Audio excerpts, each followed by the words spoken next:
같이 사도신경으로 우리 신앙을 고백하겠습니다. 전능하사 천지를 만드신 하나님 아버지를 내가 믿사오며 그 외아들 우리 주 예수 그리스도를 믿사오니 이는 성령으로 잉태하사 동정녀 마리아에게 나시고 본디오 빌라도에게 고난을 받으사 십자가에 못 박혀 죽으시고 장사한 지 사흘 만에 죽은 자 가운데서 다시 살아나시며 하늘에 오르사 전능하신 하나님 우편에 앉아 계시다가 저리로서 산자와 죽은 자를 심판하러 오시리라. 성령을 믿사오며 거룩한 공회와 성도가 서로 교통하는 것과 죄를 사하여 주시는 것과 몸이 다시 사는 것과 영원히 산 것을 믿사옵나이다. 아멘. 찬송가 265장입니다. 찬송가 265장입니다.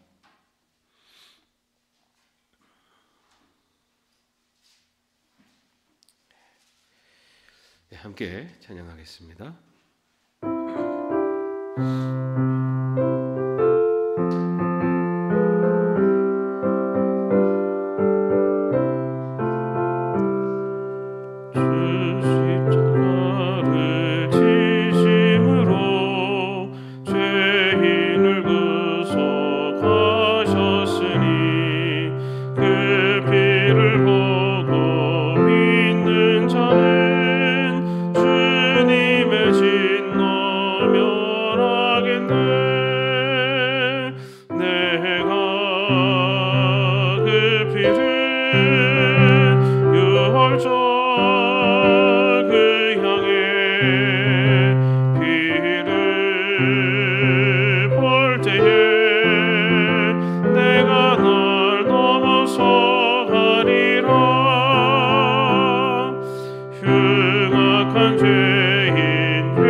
말씀은 출애굽기 11장 1절에서 3절까지의 말씀입니다.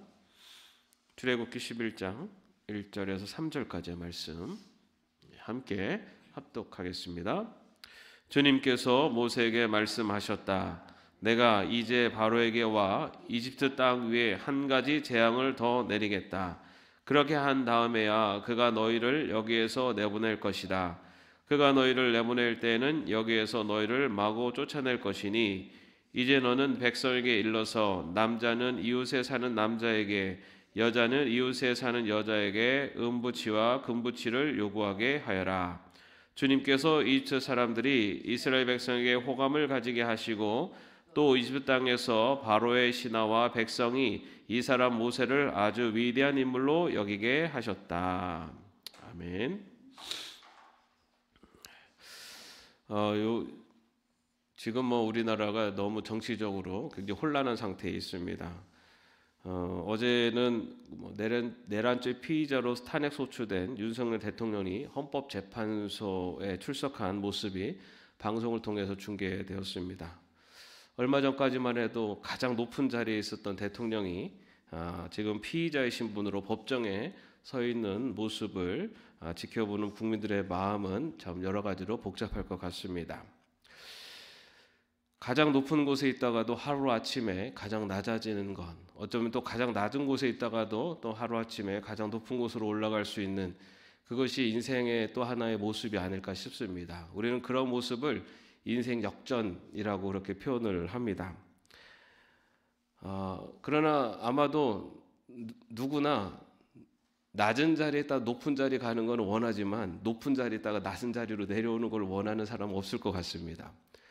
그런데 성경은 보면은 높은 자리에 있을 때 그 높은 자리를 유지하는 방법으로 제시하는 것은 높은 자리에 있던 왕 또는 높은 자리에 있는 제사장, 어떠한 자들이든 높은 자리에 있을 때 그들에게 요청되는 것은 하나님을 두려워하라입니다. 하나님을 두려워하면서 자신의 자리를 행하며 나갈 때 그 하나님께서는 그 자리를 지킬 수 있도록, 그리고 그것을 통해서 그 사람을 통해서 선한 영향을 끼치는 것을 볼 수 있습니다. 그러나 이스라엘의 왕이 우상을 섬긴다든지 아니면은 자기의 욕심을 가지고 통치를 한다든지 했을 때는 하나님의 심판을 받는 모습을 봅니다. 또한 이스라엘 백성들이 하나님의 보호하심 속에서 평강과 또 평안함을 누리고 그들의 삶이 안정적일 때, 그들이 우상을 숭배하고 그리고 사회적으로 악을 행하면서 강한 사람들이 약한 사람들을 해하고 할 때 하나님의 심판으로 그들이 또 어려움에 처하는 그런 것이 우리 성경에 많이 기록되어 있습니다. 그래서 우리가 높은 자리에 있을 때, 우리가 평안할 때, 우리가 많은 것을 누리고 있을 때, 그럴 때 우리에게 요청되는 것은 어떠한 결정을 할 때 하나님을 두려워하는 결정을 하며 그 하나님을 두려워하는 마음으로 살아갈 때 우리는 우리에게 주신 것들을 누리면서 살아갈 수가 있습니다. 그런데 반대로 어려운 형편, 불안한 형편 속에 있는 사람들이 그들의 삶이 인생 역전을 이루는 방법은 무엇인가? 그 비결에 대해서는 오늘 말씀을 통해서 우리가 알아볼 수가 있습니다. 오늘 우리가 읽은 이 출애굽기는 아시는 것처럼 이집트에 노예 생활을 하고 있었던 이스라엘 백성들이 해방되는 과정을 그리고 있습니다. 이스라엘이 이집트에 노예로 살게 된 것은 요셉이 총리로 있을 때 그때 기근이 일어나서 그 요셉의 형제들 야곱의 자손들이 이집트 땅으로 내려와서 지내게 되면서 그곳에서 지내면서 점점 자리를 잡고 번성해 가면서 그 요셉을 알지 못하는 이집트의 왕이 이제 자리를 갖게 되면서 이제 그 이스라엘 백성들이 이제 이집트에서 노예로 살아가게 됩니다. 그것이 400년이라는 기간이 흐르죠. 그 400년이라는 기간이 흘러가면서 이스라엘 백성들이 이제 이집트의 노예로 살게 됩니다. 노예라는 것은 다시 말해서 이집트 사람들에게 무시받는 자리였죠. 그리고 또한 그들은 각종 노동력에 동원되는, 그래서 그들의 삶은 굉장히 고달픈 인생을 살고 있었던 것이 당시 이스라엘의 형편입니다. 그리고 또한 이 출애굽 과정에서 또 나타난 한 인물이 있습니다. 바로 모세입니다. 모세는 한때 이집트의 왕자였지 않습니까? 그러다가 자신의 동족에게 선의를 베풀던 것다가 살인을 저지르게 되고 그로 인해서 이집트로부터 도망자로 살아가는 신세가 됩니다. 도망자로 살아간다는 것이 뭡니까? 이집트에게 언제라도 이집트인에게 잡혀갈 수 있는, 그래서 언제나 두려운 마음으로, 이집트 사람들을 두려운 마음으로 살아가는 자가 바로 모세였습니다. 이처럼 이스라엘은 노예로서 고달픈 인생, 그리고 무시받는 인생을 살았다면 모세는 도망자로, 두려워하는 자로 그런 인생을 살았다고 볼 수가 있습니다. 그런데 이런 이스라엘과 모세의 인생에 하나님께서 개입을 하시죠. 그래서 하나님께서는 이집트에서 이스라엘 백성을 구원하실 계획을 세우시고, 그리고 이집트에서 이 이스라엘을 구원하시기 위해서 그 재앙을 통해서 이집트에게 경고하시고, 그리고 이스라엘 백성들을 놓아주라라고 그렇게 계속해서 말씀을 하십니다. 오늘 우리가 읽은 출애굽 11장 앞에까지가 바로 하나님께서 이스라엘 이집트에게 내리신 9가지 재앙까지가 소개되어 있습니다. 그리고 오늘 11장부터 시작되어진 오늘 우리가 읽은 말씀은 마지막 재앙인 장자의 죽음에 대한 내용이 기록되어 있습니다. 이처럼 하나님께서 이스라엘과 그리고 모세의 인생 속에 개입하심으로써 그들의 인생이 어떻게 바뀌었느냐, 그들의 상황이 어떻게 바뀌었는가라는 것을 보여주는 말씀이 오늘 우리가 읽은 3절에 나오고 있습니다. 우리 3절 말씀을 한번 같이 읽어보겠습니다. 주님께서 이집트 사람들이 이스라엘 백성에게 호감을 가지게 하시고, 또 이집트 땅에서 바로의 신하와 백성이 이 사람 모세를 아주 위대한 인물로 여기게 하셨다. 이집트의 노예였기 때문에 무시받고 그리고 고달픈 인생을 살았던 이스라엘, 그들을 보면은 오늘 말씀에 이집트 사람들이 이스라엘 백성에게 호감을 가지게 되었다라고 되어 있어요. 이들이 왜 이집트 사람들이 왜 이 노예였던 이스라엘 백성에게 호감을 가지게 되었을까요? 왜냐하면은 지금 그 앞에까지 있었던 9가지의 재앙들이 있었습니다. 그런데 그 재앙에서 이스라엘 백성들은 그 재앙을 다 피해 갔어요. 그렇기 때문에 이집트 사람들이 볼 때 그냥 아주 무시하고 그냥 아주 천하게 바라봤었던 이스라엘 백성들이 그 9가지 재앙에서 다 피해가는 모습을 볼 때 이제는 그들의 마음속에 이스라엘 백성들이 그냥 노예로서만 보이지 않았던 거죠. 그러면서 그들이 뭔가 특별한 존재로, 그러면서 그들을 무시하지 않게 되고 그들을 바라보는 이집트 사람들의 시선이 바뀌게 됩니다. 그리고 실제로 또한 이스라엘 백성들은 그 9가지의 재앙이 일어나는 상황 속에서 그런 어려움을 겪지 않는 안전한 안정적인 삶을 살아가게 됩니다. 그래서 무시받는 인생, 고달픈 인생이었는데 이스라엘이 이제는 호감받는, 무시받지 않는, 그리고 안정적인 삶을 사는 자들로 바뀌었다는 겁니다. 그렇다면 모세는 어떻게 되었습니까? 오늘 말씀을 보십시오. 이집트 땅에서 바로의 신하와 백성이 이 사람 모세를 아주 위대한 인물로 여겼다라고 나오고 있습니다. 지금 모세는 어떤 신세입니까? 이집트로부터 도망 다니는 신세였어요. 이집트에 쫓김을 당하는, 이집트인에게 잡히면은 살인죄로 그런 처형을 당할 수 있는 그런 신세였습니다. 그런데 바로의 신하와 백성들이 모세를 위대한 인물로 여기게 되었다. 왜 그렇습니까?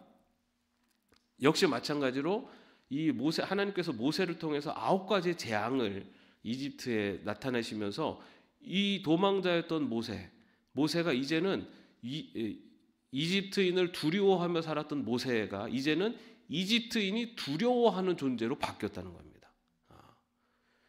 이렇게 이스라엘은 무시받는 인생, 고달픈 인생을 살았는데 그들의 삶이 이제는 무시받지 않는, 호감을 받는, 그리고 안정적인 인생이 되었고, 또 도망자로 이집트인을 무서워하는 삶을 살았던 모세가 지금은 이집트인이 무서워하는 존재로 바뀌어갑니다. 이런 것을 우리는 인생 역전이라고 하지 않습니까?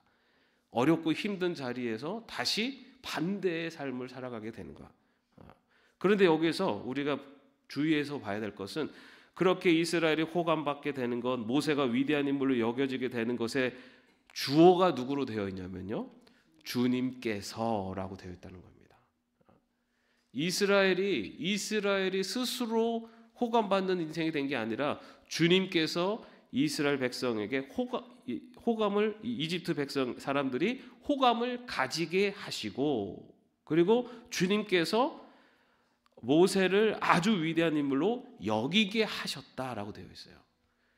이스라엘의 인생의 역전, 그리고 모세의 인생의 역전을 하시는 주체가 누구십니까? 바로 하나님이시라는 거예요. 우리는 우리의 인생의 역전이 내가 노력하고 내가 하면 된다고 생각을 해요. 그리고 많은 세상에서는 그렇게 된다라고 가르치고 그렇게 하기 위해서 스스로 노력하고 열심히 하라 합니다. 물론 우리 스스로도 열심히 노력하고 수고해야 됩니다. 그러나 진정한 우리의 인생의 역전을 일으키실 수 있는 분은 바로 하나님이 하시는 겁니다. 여러분, 이것을 대해 분명히 믿어야 돼요. 그리고 그것을 분명히 알아야 됩니다. 그리고 그것을 고백할 때만이 우리 인생이 역전되었을 때도 아까 말씀드린 것처럼 하나님을 두려워하며 살 수가 있게 돼요. 내가 스스로 노력해서 되었다라고 하면은 그때부터 그 자리에서 하나님을 두려워하지 않아요. 내가 이렇기 때문에. 그러나 인생의 역전, 내 인생을 바꾸시는 분이 하나님이시라는 것을 분명히 믿고 나아갈 때 우리는 높은 자리에 있을 때도 하나님을 두려워하며 살 수가 있게 됩니다. 자, 그렇다면은 이렇게 인생의 역전, 고달픈 인생, 무시받는 인생, 두려워하는 인생이었던 그 자리에서 무시받지 않는 호감 가는 인생, 안정적인 인생, 그리고 오히려 두려움의 대상이 되는 그런 자리로 올라가는 인생 역전을 이룰 수 있는 방법이 뭐냐? 먼저 이스라엘 백성들이 바로 그런 자리에서 인생 역전을 일으킬 수 있었던 방법이 뭐냐면요, 출애굽기 2장 23절에 25절에서 이렇게 이야기합니다. 이스라엘 자손이 고된 일 때문에 탄식하며 부르짖으니 고된 일 때문에 부르짖는 소리가 하나님께 이르렀다. 하나님이 그들의 탄식하는 소리를 들으시고 아브라함과 이삭과 야곱에게 세우신 언약을 기억하시고 이스라엘 자손의 종사를 보시고 그들의 처지를 생각하셨다. 여러분, 이스라엘 백성이 한 일이 뭡니까? 부르짖었다예요. 여러분, 이스라엘 백성들이 다른 아무것도 없어요. 하나님께서 왜 이스라엘 백성들을 애굽에서 이집트에서 구해내셨을까요? 다른 이유가 하나도 없어요. 이스라엘 백성들이 부르짖었다는 거예요. 자신의 인생의 고달픔과 인생의 어려움, 그런 모든 것들을 하나님 앞에 부르짖었더니 하나님께서 그 부르짖는 소리를 들으셨답니다.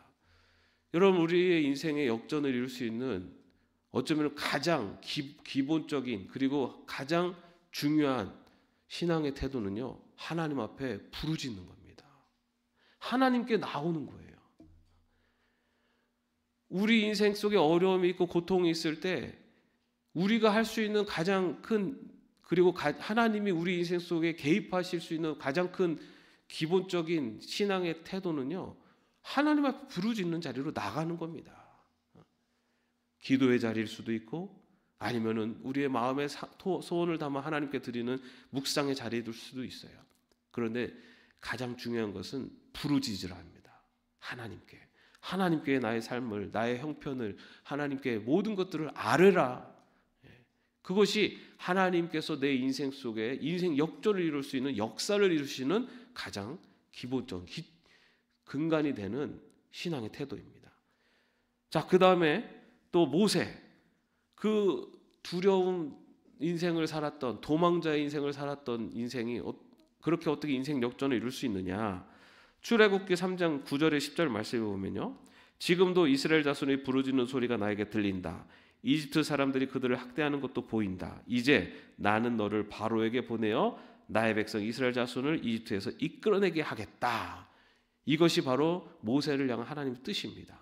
여러분, 그 뜻에 모세가 어떻게 했습니까? 순종했습니다. 하나님의 뜻에 순종했어요. 근데 모세는 순종하는 과정에서 나는 입술이 둔한 사람입니다. 나는 할 만한 능력이 안 됩니다 하면서 사실은 자신이 거부하는 그런 과정도 있었어요. 그러나 결국 모세는 하나님의 말씀에 순종합니다.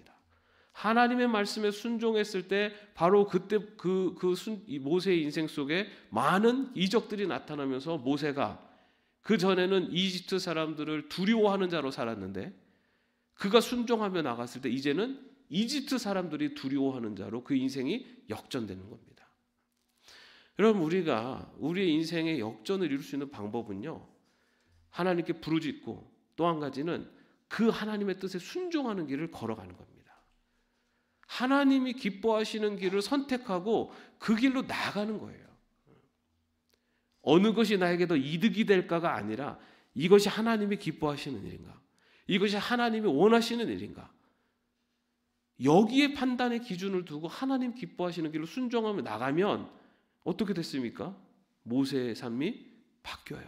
누가 역사하셔서? 하나님이 역사하셔서. 여러분, 그것이 우리에게 주시는, 하나님이 우리에게 주시는 인생을 승리하며 살아갈 수 있는 특권이에요. 우리에게 주신 특권이에요. 하나님께 맡기고 하나님 말씀에 순종하면은 하나님이 우리 인생을 이끌어 가시는 겁니다. 여러분, 우리가 아무리 지혜로운 길을 선택한다고 머리를 굴려봐도요, 우리의 인간의 지혜로움이 하나님의 어리석음만도 못하다고 성경은 얘기해요. 하나님이 하시면요, 우리가 생각하지 못했던 놀라운 방법으로 하나님께서 우리의 인생 가운데 개입하십니다. 여러분, 우리의 삶의 형편이 어떠할지라도 우리가 우리의 삶 속에 하나님의 개입하심을, 하나님이 나의 삶의 주인 되시고 인도하심을 원하고 바라는 분은 먼저 하나님께 부르짖으십시오. 기도의 자리로 나가셔야 돼요. 두 번째는 바로 하나님의 말씀 앞에 순종하며 나가는 겁니다. 그러면은 하나님이 개입하십니다. 하나님이 개입하시면 우리의 인생이 바뀝니다. 이것이 성경에서 우리에게 보여주는 말씀이에요.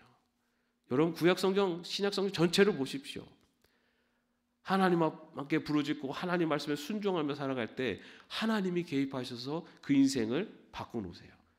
그런데 자기의 욕심과 자기의 뜻, 하나님을 멀리하고 우상 숭배하고 하나님을 뜻대로 살지 않고 자기 욕심대로, 인간의 욕심대로 살아가면 그의 인생이 심판으로 나갑니다. 성경은 다 그 이야기를 하고 있어요. 어쩌면 우리가 다 아는 말이에요. 그동안 너무너무 많이 들은 말입니다. 중요한 것은 이 말씀대로 실천하며 살아가는 겁니다.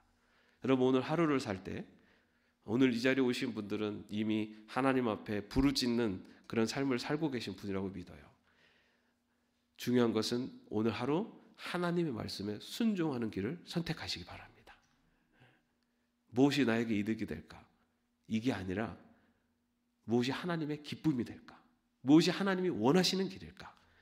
이 기준으로 선택하며 나아갈 때 우리의 삶 속에 하나님께서 개입하심으로 우리의 삶에 하나님의 놀라운 은혜와 그리고 변화가 나타나게 될 줄로 믿습니다.